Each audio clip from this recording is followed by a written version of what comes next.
Përshëndetje dashur shikues, mirë se vini në Agora News. Do të flasim mbi mesazhet e dërguara nga Shtetet e Bashkuara të Amerikës kundrejt qeverisjes së kryeministit Edi Rama, por edhe klasës politike në tërësi, se çfarë e përcakton vërtet një vend që punon për interesat e popullit.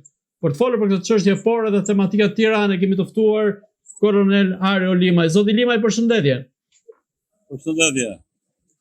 Zoti Limaj, si e keni lexuar mesazhin e ambasadës amerikane, e cila kishte shpërndar një pjesë pra një citat të fjalimit të sekretarit amerikan të shtetit Marco Rubio, i cili theksonte se çfarë e përcakton një shtet që punon për interesat e popullit të tij. Po.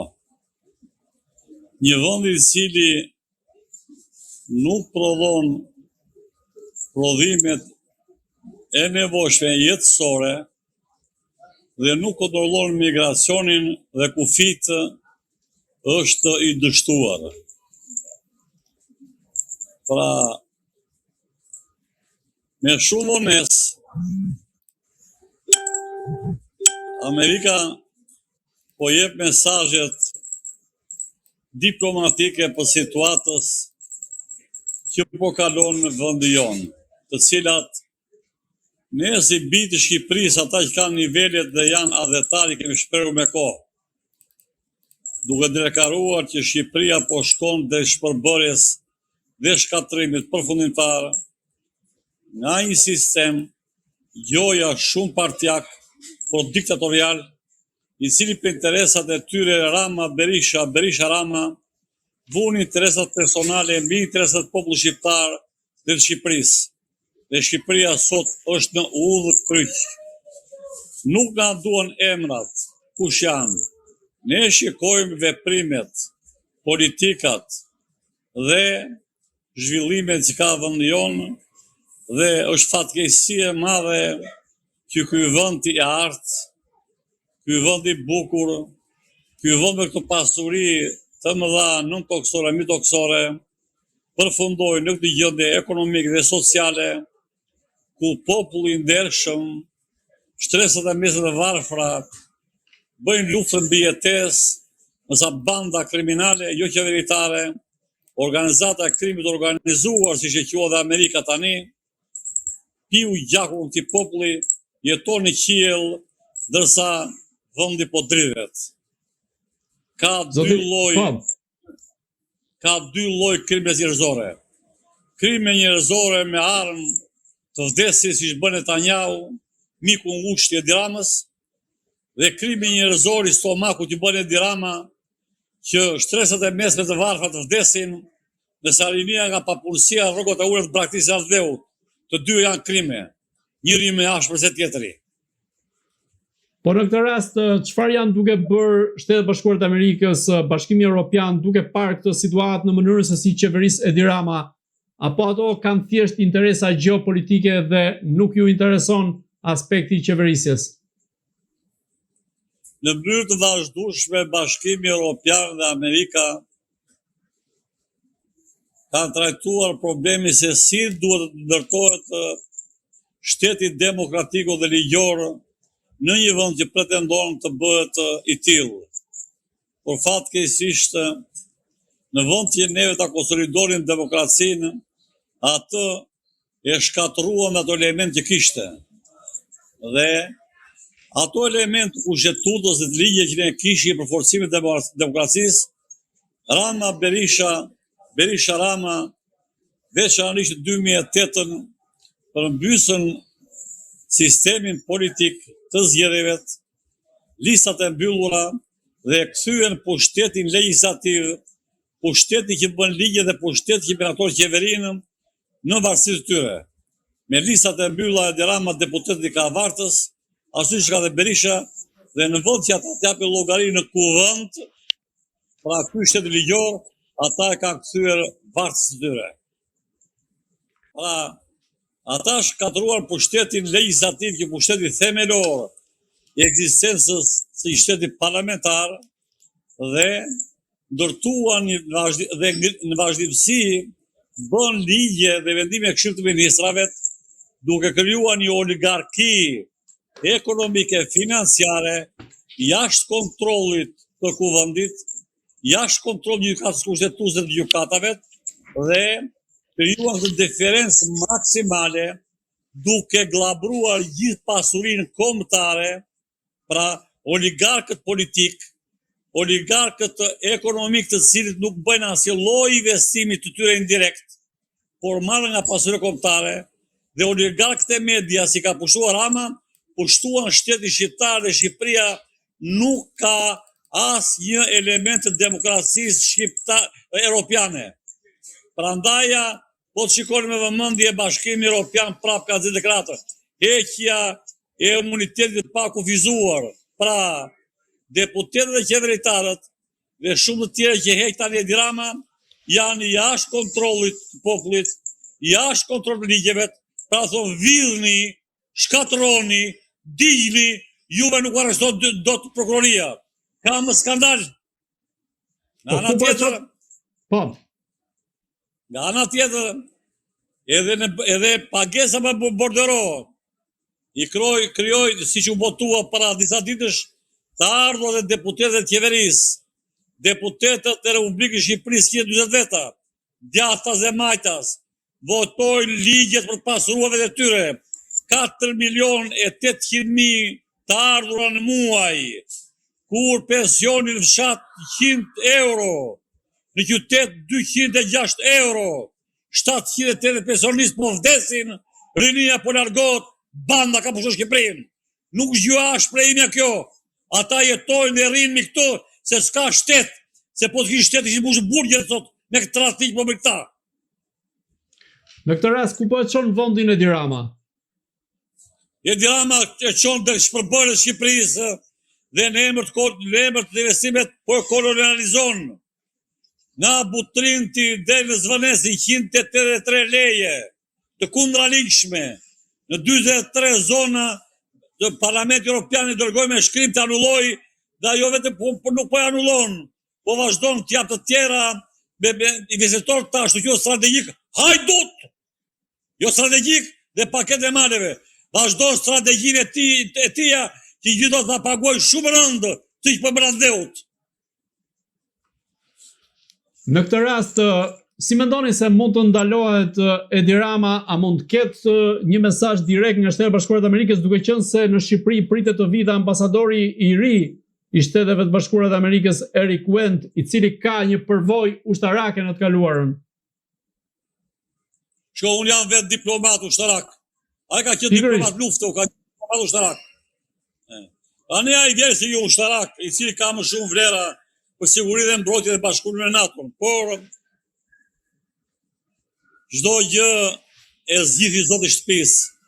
Bashkimi Evropian dhe veçanërisht Parlamenti Evropian në mënyrë të vazhdueshme ka deklaruar qëndrimet e tyre kundër kësaj politike anti-shqiptare, antidemokratike, edhe Departamenti i Shtetit a ditë ju miratoi borxhin 302 milion euro në faqen e saj, e përcaktoi shumë mirë që kjo është një qeveri jo e krimit, jo e korrupsionit, po krimit më të organizuar ekonomik që ka pushtuar dhe po i pi gjakun ti popullit shqiptar. Në historinë e Shqipërisë u jam studius i panshëm. Nuk më duhen partitë politike, më duhet Adheu, më duhet Shqipëria, më duhet ky vend i bekuar që u ftuam gjithë fare. Nuk ka pat tradhtim më të madhe. Nga 1912 deri më sot, Shqipëria sot është pikpyetje për 28.000 km2 dhe ekzistenciale. Prandaj Edi Rama vati dita 72 dhe protestave masive nuk jep dorëheqjen, se po të ishin demokratë shqiptarë që fillim fare që zhytu thellë dhe nuk e lë Izraeli, nuk e lë Serbia që shërben dhe nuk e lë Soros e me tjerat. Para probleme shumë madhor. Pra nuk është aq i thjesht dhe populli po lodhet demonstrata që të largohet ky ndyrësir dhe ai s'po akoma. Zoti Limaj, në këtë rast, a mendoni se Amerika mund ta shpëtojë Shqipërinë ashtu siç bëri presidenti Woodrow Wilson në vitin 1920, apo situata tashmë ka ndryshuar? Amerika ka interesa të mëdha në gjithë botën. Dhe keni parasysh se shpërfaqëson Shqipëria në raport me botën me Europën dhe pjesërisht me Ballkanin.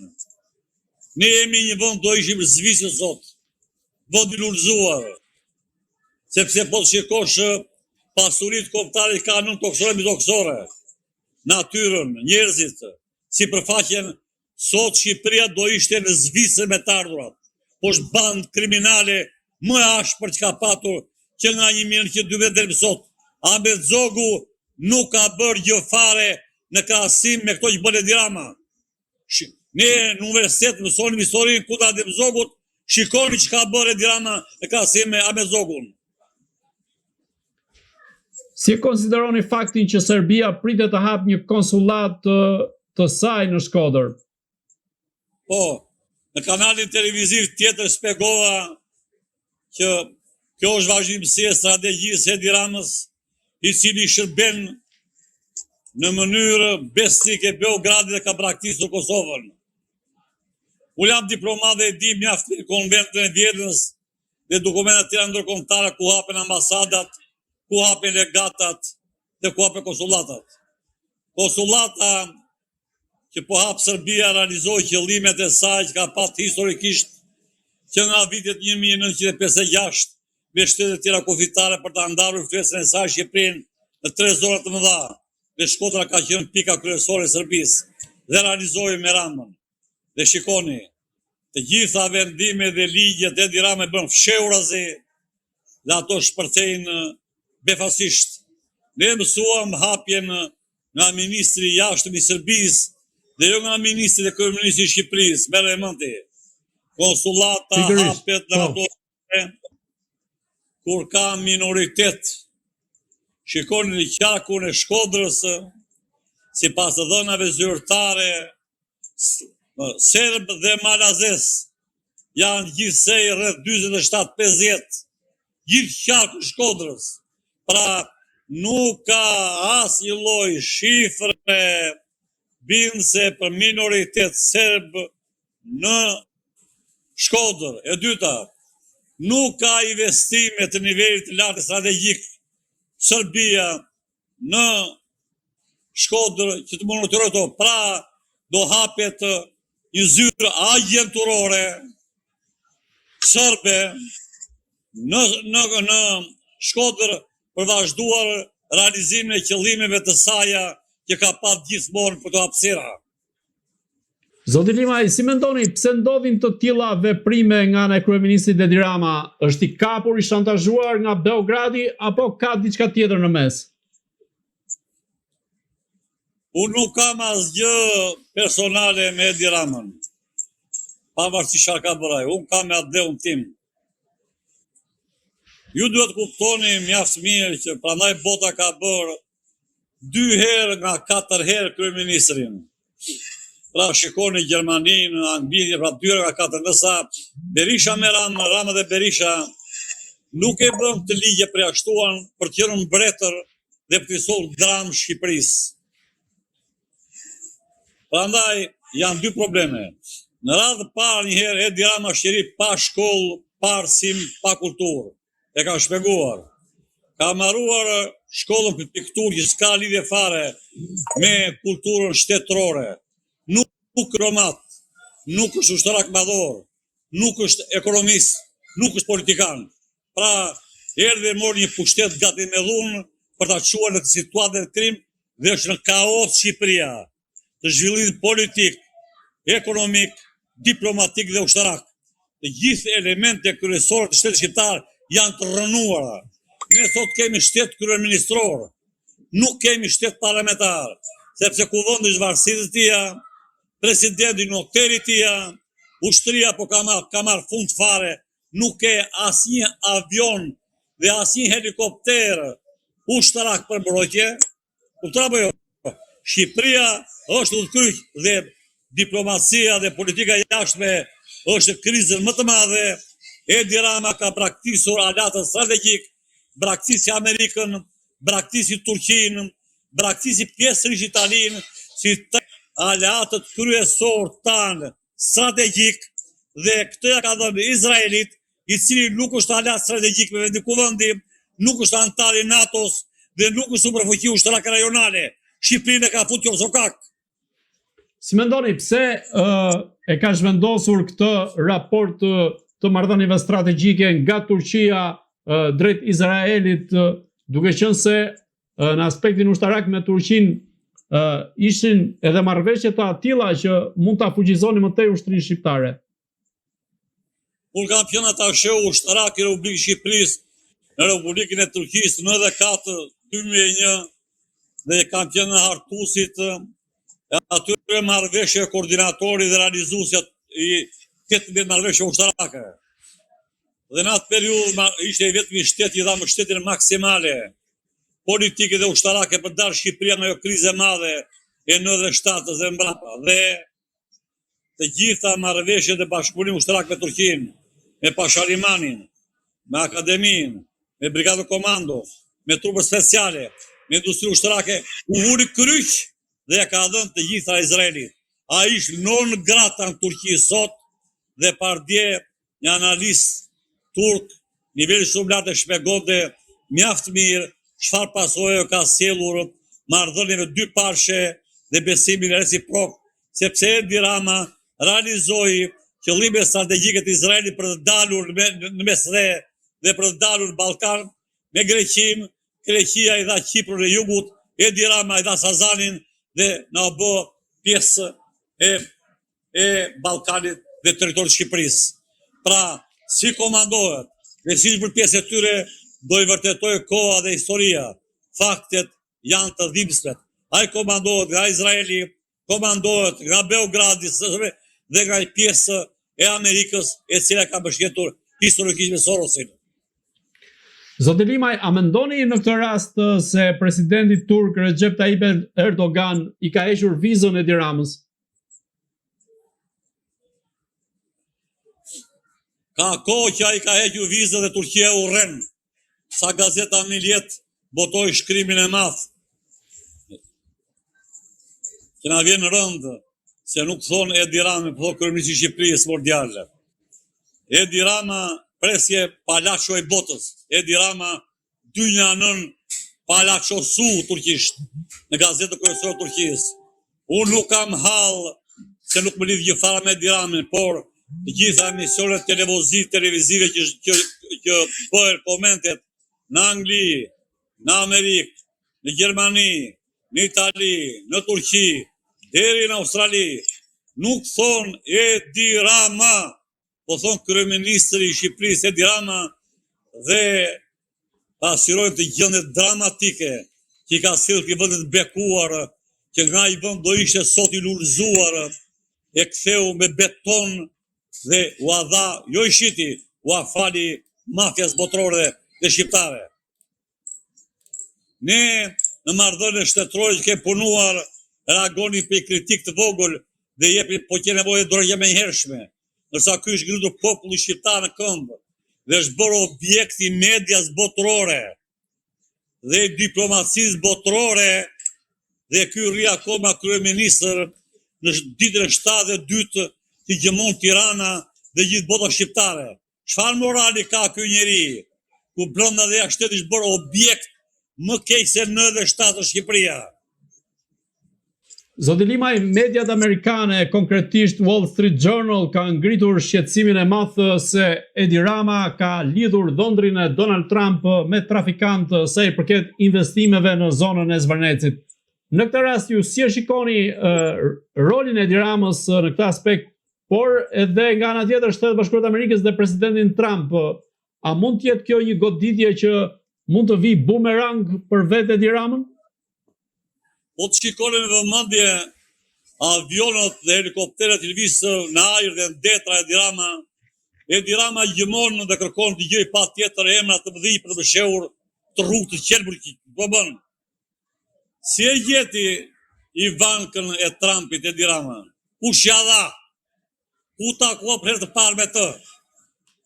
Edi Rama është fatkeqësi e madhe në vend të bënte detyrën e tij si kryeministër dhe të menaxhonin institucionet e tjera, shkon me avion dhe helikoptera në Meze dhe ja bie mafia arabe në anijet luksoze në afërsi të Peloponezit dhe atje njihet me ta.